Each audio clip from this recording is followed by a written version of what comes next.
আসসালামু আলাইকুম গাইস। আশা করি আপনারা সবাই অনেক ভালো আছেন। আমি আল্লাহর রহমতে অনেকটাই ভালো আছি।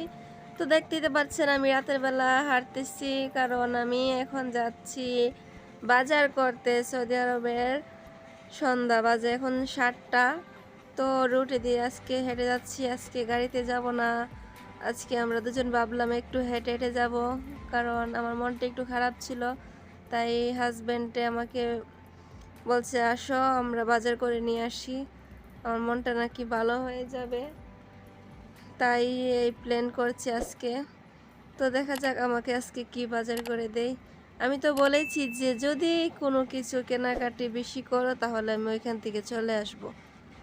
আগে ফুরে নিয়েছি, অনেক টাকা খরচ হয়ে যায়, আমার অনেক কষ্ট লাগে, কিন্তু ওই বেচারা বুঝে না আমি কি করব বলেন। আমার খুব মায়া লাগে এত টাকা নষ্ট করে। এই যে আমরা হেঁটে হেঁটে যাচ্ছি, গাড়ি পাচ্ছি না তাই হেঁটে হেঁটে যাচ্ছি। এই তো মার্কেট এখন চলে এসেছি। দেখেন আমার ভীষণ ভয় লাগে, আমি মার্কেটের মধ্যে ভিডিও করতে পারি না। আপনাদেরকে একটু দেখাচ্ছি, এই যে দেখুন এখানে আমি এসেছি বিস্কিট কিটক্যাটের কাছে। এখানে চকলেট মকলেট সব কিছু এখানে রাখা আছে। এগুলো এই সব আবি যাবি, আমি এগুলো ভিডিও করছি আর ওইদিকে মানুষ, তাই আমি বই পাচ্ছি। আর আপনাদের ভাই আমাকে একা ফেলে কোথায় যে হারিয়ে গেছে আমি সেটা জানি না, খুঁজেও পাচ্ছি না। এই যে এই বিস্কিটগুলো অনেক অনেক মজা, আমি ভীষণ এটা খেয়েছি, অনেক পছন্দ হয়েছে। এটা আমি বাড়িতে যাওয়ার সময় নেব। আর এইখানে আছে এই যে দেখেন আমাদের বাংলাদেশে যে বিস্কুটগুলো পাওয়া যায় পাতলা ধরনের, এইগুলা এই বিস্কুট, এই প্যাকেটগুলা। তো আরও এদিকে অনেক কিছু আছে, অনেক কিছু দেখেন। এখানে আরেক চকলেট আছে, অনেক সুন্দর সুন্দর চকলেট। আপনারা অবশ্যই এই মার্কেটে আসবেন। এটা হচ্ছে পান্ডা, সৌদি আরবের পান্ডা মার্কেট। এখানে আছে লাইফ বই, দেখেন এদিকে আছে শ্যাম্পু টেম্পু রসুন, এই যে হেড এন্ড শোল্ডার শ্যাম্পু। আপনাদের ভাইয়া বলছে এগুলো নিতে, এই যে ডিসকাউন্ট দিয়ে রাখছে। আমি ভাবলাম না এখন নেব না, ডিসকাউন্ট তো সব সময় পাওয়া যায়, আর অনেক সময় আছে আমার নেওয়ার। আর রুমের শ্যাম্পু আছে, রসুনও আছে, সবগুলাই আছে। তো আপনাদের ভাই আমার সঙ্গে রাগ করেছে আমি কেন শ্যাম্পুগুলো নিচ্ছি না, ফেস ওয়াশ কেন ব্যবহার করছি না। আমার কথা হচ্ছে রুমে যেহেতু আছে আর এখন নিয়ে কী করবো, অযথা টাকা নষ্ট করে লাভ নেই। অনেকগুলো ডিসকাউন্ট দিয়েছে। তারপর আমি অবশেষে একদম রুমে চলে আসলাম। অফ ক্যামেরায় আপনাদেরকে দেখাতে পারিনি আমি কি কি এনেছি, এখন দেখাবো আপনাদেরকে আমি কি কি বাজার করলাম। তো আমি প্রথমে দেখাচ্ছি, দেখেন এটা হচ্ছে একটা কেক বানানোর জন্য আমি নিয়েছিলাম, একদম সামনেই পড়েছিল, সেজন্য এটা নিয়ে নিলাম কেক বানানোর জন্য। কেকের ক্রিমটা মনে হয়, এই যে দেখুন topping mix, white bread topping mix এটা। তারপরে নিয়েছি একটা কর্নফ্লাওয়ার, যেগুলো আমি মনে মনে খুঁজছিলাম সবগুলোই পেয়ে গেলাম। এটা একটা কর্নফ্লাওয়ার। তারপরে এটা হচ্ছে ব্যানানা এসেন্স, এই যে দেখুন এটাও খুঁজছিলাম পেয়ে গেলাম। তারপরে এটা হচ্ছে হালুয়া, এটা রুটি দিয়ে খাই, হালুয়ার বক্স, এটা নিয়ে নিলাম, আপনাদের ভাইয়া খুব পছন্দ করে। তারপরে একটা আছে সয়া সস, এই সয়া সসটা নিয়েছি, চিকেন বানাবো সেজন্য। আর এদিকে প্যাকেটে আছে কচুর মোড়া, এগুলো আপনাদের ভাইয়া ভীষণ পছন্দ করে, আমি আসলে এগুলো খেতে পারি না, ভয় করে। আপনাদের ভাইয়াকে ফাঁক করে দেব। তারপর ধনিয়া পাতা নিলাম। তারপরে যে আনার নিয়েছি, আনার আমার ভীষণ পছন্দ, 2টা নিয়েছি, 1 কিলো হয়ে গেছে। আর 3টা নিয়েছি আটার প্যাকেট, ডিসকাউন্টে ছিল 11 রিয়াল, সে এমনিতে 1 রিয়াল, একটা 5 রিয়াল করে, সেজন্য নিয়ে নিলাম 3টা প্যাকেট 11 রিয়াল দিয়ে, এই যে।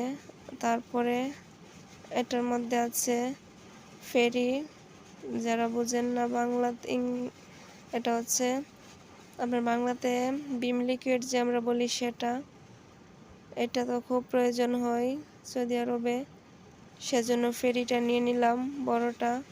আসলে আজকে তো শুক্রবার ছিল আমার, তাই আমি সবগুলা ডিসকাউন্টে পেয়েছি, সেজন্য সবগুলো নিয়েছি। আর এখানে একটা তরমুজ পেলাম, ছোট মাঝারি সাইজের। এটা ভিডিওতে দেখা যাচ্ছে যে ছোট না, আসলে এটা বড়ই।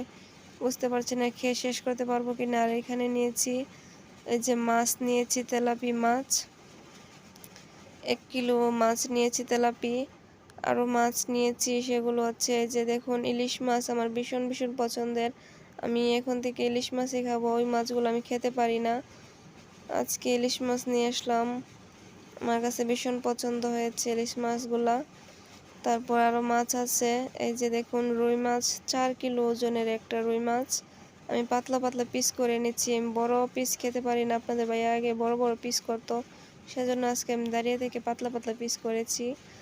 আমার পাতলা পিস পছন্দ। তো আমি আজকে এইসবই বাজার করলাম। আপনাদের যদি আমার ভিডিওটা ভালো লাগে অবশ্যই একটা লাইক কমেন্ট করবেন এবং বন্ধুদের সাথে শেয়ার করবেন, কারণ আপনারা একটা লাইক কমেন্ট করলে আমি আনন্দ পাবো, আনন্দ পেয়ে আরও ভিডিও আপলোড দিতে পারবো। আর যদি কোনো ভুল ত্রুটি করে দেয় অবশ্যই ক্ষমা দৃষ্টিতে দেখবেন। এই তো আজকে আমার বাজার এগুলা করে এনেছি। আরও অনেক বাজার আছে, আর অনেক কিছু আছে, যদি আপনারা দেখতে চান অবশ্যই কমেন্ট করে জানাবেন। অনেক কিছু দেখানো বাকি আছে। তারপরে যে দেখুন আমি সোজাসুজি কড়াইতে চলে আসলাম, কারণ আজকে আমি খুব ক্লান্ত হয়ে গেছি বাজার করে সবগুলো গুছিয়ে রাখতে। কড়াইতে দিয়ে দিচ্ছি অল্প তেল, দিয়ে কড়াইটা গরম করে নিয়েছি। আর বেশি কিছু করব না আজকে। তারপর মাছটা ভেজে নিয়েছি, এই যে ইলিশ মাছ দুইটা চাক নিয়েছি, আর কেল্লা অর্ধেকটা নিয়েছি। নিয়ে এই বেগুনটি আগে ফ্রিজে ছিল, এগুলা দিয়ে আমি একটু অল্প তরকারি পাক করবো যাতে শেষ হয়ে যায়। ভাত রান্না কমপ্লিট, একটু অল্প তরকারি পাক করবো যাতে ভাত খেয়ে শেষ হয়ে যায়। এই যে দেখুন মাছগুলো ভেজে নিচ্ছি, ভাজা মনে হয় হয়ে যাচ্ছে। এই তো ভাজা হয়ে গেছে মাছগুলা, বেশি দেরি লাগবে না, অল্প একটু তরকারি তো সেজন্যে সব কিছু তাড়াতাড়ি হচ্ছে। আর এই যে দেখুন বেগুনগুলো ওইদিকে ভেজে নিয়েছি, আস্তে আস্তে করে বেগুনগুলো ভেজে নিচ্ছি। দেখুন বেগুনগুলো ভাজার পরে আমি রেখে দিচ্ছি বাড়িতে। তারপরে এখানে পেঁয়াজ আর কাঁচামরিচ ভেজে নিচ্ছি, ভাজা হয়ে গেছে আমার, ভাজা হয়ে গেছে। পেঁয়াজটা দেখতে পাচ্ছেন নরম হয়ে গেছে। এবার এটার মধ্যে আমি অল্প একটু পানি দিয়ে দেবো যাতে পেঁয়াজটা পুড়ে না যায়। তারপর আমি একটু দিয়ে দিচ্ছি হলুদ গুঁড়ো, আর একটু দিয়ে দিচ্ছি লবণ পরিমাণ মতো, আর দিয়ে দিচ্ছি মরিচের গুঁড়ো পরিমাণ মতো। যে ঝালটা যেরকম খান সেরকমভাবে দিয়ে রান্না করবেন। আমি অল্প তরকারি রান্না করবো সেজন্য দিয়েছি। অবশ্যই কষিয়ে নেব একটু, মশলাটা কষানোর পরে আমার এই যে ভেজে রাখা বেগুনগুলো আমি দিয়ে দিচ্ছি। ভেজে রাখা বেগুনগুলো দিয়ে দিলাম, এগুলো একটু মিশিয়ে এগুলোকেও একটু কষিয়ে নেব। ঢাকনাতে রেখে 1-2 মিনিটের মতো এটাকে কষিয়ে নিচ্ছি। রেখে দিলাম, কষানো আমার হয়ে গেছে। এবার এটার মধ্যে আমি এই যে দেখুন কষানো হয়েছে, 2 মিনিটের মতন কষিয়েছি। পরিমাণ মতো ঝোল দিয়ে দিচ্ছি। আমার ঝোল দেওয়া হয়ে গেছে। এবার আমি একটা ঢাকনা দিয়ে ডেকে হাই হিটে জাল করে নিব। এই যে দেখুন তরকারি কমপ্লিট। এবার ধনিয়া পাতা দিয়ে এটাকে আর 1 মিনিট জাল দিয়ে চুলা থেকে নামিয়ে নেব। এই যে দেখুন আমার তরকারিটি কিন্তু হয়ে গেছে।